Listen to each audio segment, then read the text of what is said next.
America's gay ambassador, Rufus Gifford, extends a world handshake. Early last year, Rufus Gifford was nominated by President Joe Biden to be chief of protocol at the State Department, an ambassador-level position. He wouldn't be confirmed until late December, 10 months after his nomination, and he was finally sworn in on January 3rd.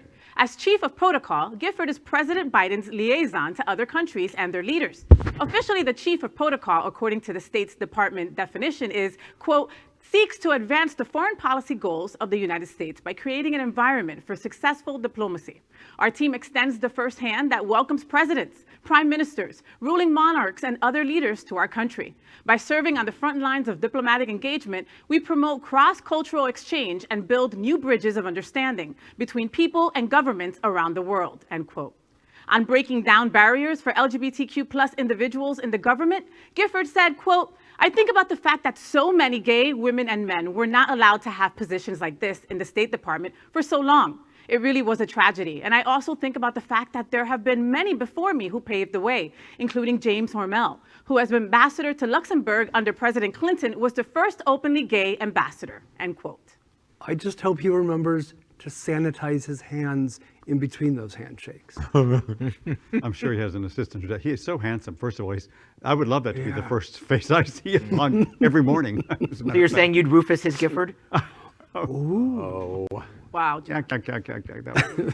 You know what's interesting to me about this is, first off, I can't allow the opportunity of his representation for our community in this role of extending the first handshake. You know, in LGBT and gay, handshake has been a joke for a long, long time. Fill in the blank of the joke here. But second, I think it's very interesting at this level of position at the State Department. He goes back to the first ambassador at Luxembourg.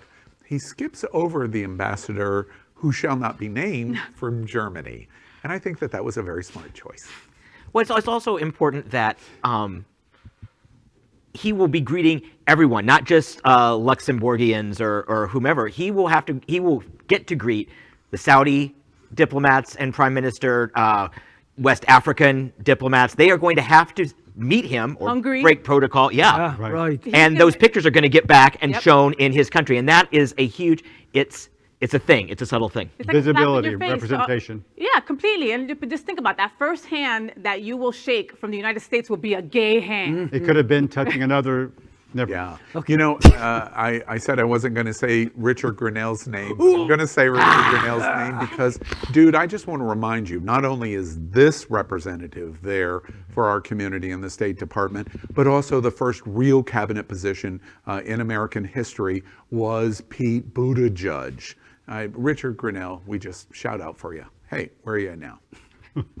LGBTQ plus news is vital for our community and for the broader world as a whole.